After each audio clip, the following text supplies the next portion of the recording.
નમસ્કાર વિદ્યાર્થી મિત્રો, વંદે ક્લાસીસ યુટ્યુબ ચેનલમાં આપનું હાર્દિક સ્વાગત છે. આજના વિડીયોમાં આપણે દ્વિતીય પરીક્ષા માટે ઉપયોગી ધોરણ 11ના એસપીસીસી વિષયના મોસ્ટ ઇમ્પોર્ટન્ટ પ્રશ્ન જોવાના છીએ, જે તમને પરીક્ષાની અંદર ખૂબ જ મદદ થવાના છે. માટે તમે વિડીયો અંત અવશ્ય જોજો અને વિડીયો પસંદ આવે તો લાઈક પણ અવશ્ય કરજો અને ચેનલમાં પર નવેલા હો સબસ્ક્રાઇબ કરી દેજો. આપણી આ ચેનલ પર ધોરણ 11 માટેના ઉપયોગી વિડીયો મુકાતા હોય છે અને ખાસ કરીને આપણી આ ચેનલ પર ધોરણ 11ના સેકન્ડ એક્ઝામ 2024 માટેના આઈએમપી વિડીયોઝ, બ્લુપ્રિન્ટના વિડીયોઝ અને નમૂનાના પ્રશ્નપત્રના સોલ્યુશનના વિડીયો તે બધા ઉપલબ્ધ છે. તે બધા લિંક તમને ડિસ્ક્રિપ્શનથી મળી રહેશે. અને ખાસ કરીને આપણા સોશિયલ મીડિયા જો કે WhatsApp group, WhatsApp channel, Instagram અને ટેલિગ્રામ તે બધામાં જોડાવાળી લિંક પણ તમને ડિસ્ક્રિપ્શન બોક્સની મળી રહેશે. માટે આમાં તમે જે જોડાઈ શકો છો. તો ચાલો આજના વિડીયોની આપણે શરૂઆત કરીએ. સૌપ્રથમ આપણે વાત કરીએ છીએ વિભાગ 1 જે તમારે આવે છે, જેનું નામ છે સીસી એટલે કે વાણિજ્ય પત્ર વ્યવહાર અથવા તો કોમર્શિયલ કોરસ્પોન્ડન્સ એટલે કે વાણિજ્ય પત્ર વ્યવહાર. તેમાં સૌથી પહેલું ચેપ્ટર આવે છે તમારે માહિતી સંચારનો અર્થ અને તેની પદ્ધતિઓ. તેના આપણે પ્રશ્ન દર્શાવેલા છે. સૌથી પહેલું છે માહિતી સંચારની પ્રક્રિયા આકૃતિ સાથે તેનું વર્ણન કરો. આ છે ખૂબ જ ઉપયોગી પ્રશ્ન છે. ત્યારબાદ માહિતી સંચારની શ્રાવ્ય પદ્ધતિના ઉદાહરણો વર્ણવો. ત્યાર પછી છે મૌખિક માહિતી સંચારના લાભાલાભ જણાવો, તો એટલે કે લાભ અને ગેરલાભ જણાવો. લાભાલાભ એટલે શું થશે? લાભ પણ જણાવવાના છે અને ગેરલાભ પણ તમને છે જણાવવાના છે. અને આ પણ છે ખૂબ જ આઈએમપી પ્રશ્ન છે. ત્યાર પછી લેખિત માહિતી સંચારના લાભાલાભ જણાવો. આમાં પણ છે લાભ અને ગેરલાભ બંને જણાવવાના છે. આ પણ એક અગત્યનો પ્રશ્ન છે. ત્યાર પછી ચેપ્ટર નંબર 2 અસરકારક પત્ર વ્યવહાર અને તેની જુદી જુદી શૈલીઓ. આ પણ ખૂબ જ ઇઝી ચેપ્ટર છે. તેના માટે પ્રશ્ન આપેલા છે અહીંયા. પત્ર વ્યવહારની લાક્ષણિકતાઓ વર્ણવો. ખૂબ જ અગત્યનો પ્રશ્ન છે આ. ત્યારબાદ અસરકારક વાણિજ્યિક પત્ર વ્યવહારના લક્ષણો જણાવો. આ પણ અગત્યનો પ્રશ્ન છે. ત્યાર પછી છે પત્ર વ્યવહારના પ્રકારોને કોષ્ટક દોરીને સમજાવો. ત્યારબાદ છે ચેપ્ટર નંબર 3 વાણિજ્ય પત્રનો દેખાવ, વાણિજ્ય પત્રનો બાહ્ય દેખાવ. ચેપ્ટર નંબર 3 છે. તેના માટેના પ્રશ્ન આપેલા છે વાણિજ્યિક પત્ર માટે કાગળની પસંદગી. આ તમે ટૂંકનો સ્વરૂપ છે, આ પૂછાઈ શકે છે. ત્યારબાદ છે વાણિજ્યિક પત્ર માટે ટાઈપિંગ વિશે સમજૂતી આપો. ત્યારબાદ વાણિજ્યિક પત્રમાં ચારે બાજુ છોડાતી જગ્યા વિશે જણાવો. આ છે ખૂબ જ ઉપયોગી પ્રશ્ન છે. આગળ વાત કરીએ ચેપ્ટર નંબર 4 જેનું નામ છે વાણિજ્ય પત્રનું સ્વરૂપ. તેના માટે છે ઉપયોગી પ્રશ્ન. સૌથી પહેલા છે ટૂંકનોંધ લખો તાજા કલમ. ત્યારબાદ ટૂંકનોંધ લખો ઓળખ રેખા. આ છે બંને ખૂબ જ ઉપયોગી પ્રશ્ન છે. બંને ટૂંકનોંધ તમારે છે તૈયાર કરવાની રહેશે. ત્યારબાદ છે ટપાલ પરવાનગી આવશે. ટપાલ પરવાનગી વિશે સમજાવો.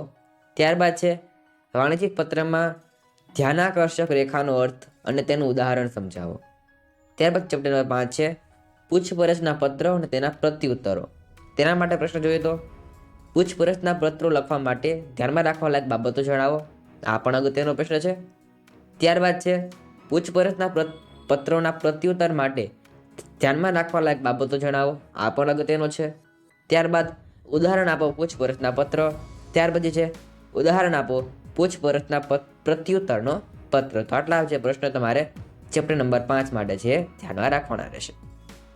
આગળ વાત કરીએ ચેપ્ટર નંબર 6 આપેલું છે તમને ઓર્ડર આપતા, અમલ કરતા અને રદ કરતા પત્રો. તેના માટે ઉપયોગી પ્રશ્ન આપેલા છે. તો ઓર્ડર રદ કરવાના કોઈ પણ 3 કારણો જણાવો. ત્યારબાદ ઓર્ડર રદ કરતા પત્ર માટે ધ્યાનમાં રાખવા લાયક બાબતો જણાવો. આ પણ છે ખૂબ જ ઉપયોગી પ્રશ્ન છે. ત્યાર પછી છે ઓર્ડર આપતા પત્ર વિશે સમજૂતી આપો. આ પણ અગત્યનું છે. ત્યાર પછી ઓર્ડરની સ્વીકૃતિ માટેના અમલના પત્રો માટે ધ્યાનમાં રાખવા લાયક બાબતો જણાવો. ત્યાર પછી ઉદાહરણ આપો ઓર્ડર આપતા પત્રો. ત્યારબાદ ઉદાહરણ આપો ઓર્ડરની સ્વીકૃતિ અને અમલના પત્રો. ત્યારબાદ છે ઉદાહરણ આપો ઓર્ડર રદ કરતા પત્રો. ત્યાર પછી ચેપ્ટર નંબર 7 છે વિભાગ 1 નું છેલ્લું ચેપ્ટર છે તમારે સેકન્ડ એક્ઝામ માટે. તો તેનું નામ છે દાવા અથવા ફરિયાદો તેમની પટાવતના પત્રો. તેના માટે ફક્ત તમને 2 જ પ્રશ્ન છે. પેલું છે ઉદાહરણ આપો ફરિયાદ કરતો પત્ર અને બીજું છે ઉદાહરણ આપો ફરિયાદની પટાવત કરતા પત્રો. તો હા તમારે વિભાગ 1 સીસી માટેના છે આઈએમપી પ્રશ્નો. આ જે પ્રશ્ન તમે સૌથી પહેલા તૈયાર કરવાનો રહેશે. આ તમારા ખૂબ જ અગત્યના પ્રશ્ન છે. તો હવે વાત કરીએ આપણે વિભાગ 2 જે તમારું હોય છે સેક્રેટરીયલ પ્રેક્ટિસ એટલે કે એસપી. તેના માટે ઉપયોગી પ્રશ્ન જોઈએ તો સૌથી પહેલું ચેપ્ટર આવે છે સેક્રેટરીનો અર્થ અને તેના પ્રકારો. તેના માટેના પ્રશ્ન આપેલા છે. તો પહેલો પ્રશ્ન છે સામાન્ય સેક્રેટરીના કાર્યો જણાવો. ખૂબ જ અગત્યનો આ પ્રશ્ન છે. ત્યાર પછી રાજદૂત કાર્યાલયના સેક્રેટરી વિશે સમજૂતી આપો. ત્યાર પછી છે રાજકીય સેક્રેટરી વિશે સમજાવો. ત્યારબાદ ખાનગી સેક્રેટરી વિશે સમજાવો. આ છે ખૂબ જ ઉપયોગી પ્રશ્ન છે, ખાનગી સેક્રેટરી. ત્યારબાદ છે chapter number 2 company secretary. Chapter number 2 છે તેના ઉપયોગી પ્રશ્ન આપેલા છે. તો કે સેક્રેટરીના હોદ્દાનો અંત કેવી રીતે આવે છે. આ ખૂબ જ ઉપયોગી પ્રશ્ન છે. ત્યાર પછી સેક્રેટરીનું મહત્વ સમજાવો. આ પણ અગત્યનો છે. ત્યાર પછી સેક્રેટરી સત્તાની મર્યાદાઓ જણાવો. ત્યાર પછી છે સેક્રેટરી નિમણૂકને લગતી જોગવાઈઓની ચર્ચા કરો. આ પણ છે ઉપયોગી પ્રશ્ન તમારા માટે છે. ત્યાર પછી છે ચેપ્ટર નંબર 3 કંપનીની સ્થાપના વિધિ. તેના માટે જે ઉપયોગી પ્રશ્ન છે કંપનીના લક્ષણો જણાવો. આ પણ ખૂબ જ અગત્યનો પ્રશ્ન છે. અને આ જે પ્રશ્ન છે એ તમને બીઓમાં પણ આવતો હોય છે. ત્યાર પછી ચેપ્ટર એટલે બીજો પ્રશ્ન છે સ્થાપના પહેલાંના તબક્કામાં કઈ બાબતોનો સમાવેશ કરવામાં આવે છે. ત્યાર પછી છે નોંધણીના તબક્કામાં શું કરવું પડે. આ પણ છે ખૂબ જ ઉપયોગી પ્રશ્ન છે. અથવા તમને એમ પણ પૂછે કે ટૂંકનો જ લખો નોંધણીના તબક્કા, તો તમારે છે બંનેમાં એક જ જવાબ લખવાનો રહેશે. ત્યાર પછી ચેપ્ટર નંબર 4 તેના માટે ઉપયોગી પ્રશ્ન તમે તેનો સ્ક્રીનશોટ પાડી શકો છો. તમારે બચી શકે, હું તેને વાંચતો નથી. આગળ આપેલું છે ચેપ્ટર નંબર 5 નિયમન પત્ર. તેના માટે ઉપયોગી પ્રશ્ન આપેલા છે. તો કે ટેબલ F વિશે સમજૂતી આપો. ત્યારબાદ છે આંતરિક વહીવટનો સિદ્ધાંત સમજાવો. ત્યારબાદ છે તફાવત આપો આવેદનપત્ર અને નિયમન પત્ર. ત્યાર પછી છે નિયમન પત્રનું મહત્વ જણાવો. આટલા છે તમારા ચેપ્ટર 5 માટે પ્રશ્ન રહેશે. ત્યાર પછી ચેપ્ટર નંબર 6 જેનું નામ છે વિજ્ઞાપન પત્ર. તેના માટે દીવાની જવાબદારી કોને કહેવામાં આવે છે. ત્યારબાદ ફોજદારી જવાબદારી સમજાવો. ત્યારબાદ છે ટૂંકનો લખો લઘુત્તમ ભરણું. અને ત્યારબાદ છે શેર બાયંદરીના કરાર વિશે સમજાવો. તો આટલા જે પ્રશ્ન તમારે છે ચેપ્ટર નંબર 6 માટે ધ્યાનમાં રાખવાના રહેશે. ત્યારબાદ છે ચેપ્ટર નંબર 7 શેરમૂડી અને તેના પ્રકારો અથવા તો શેરમૂડી અને શેરના પ્રકારો.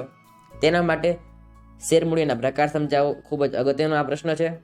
ત્યાર પછી છે ઇક્વિટી શેરના લક્ષણ સમજાવો. ત્યારબાદ તફાવત આપો ઇક્વિટી શેર અને પ્રેફરન્સ શેર. ત્યારબાદ બોનસ શેર બહાર પાડવાની વિધિ સમજાવો. અને ત્યાર પછી છે હકના શેર અંગે સેક્રેટરીની ફરજો જણાવો. આ પણ છે ખૂબ જ ઉપયોગી પ્રશ્ન છે.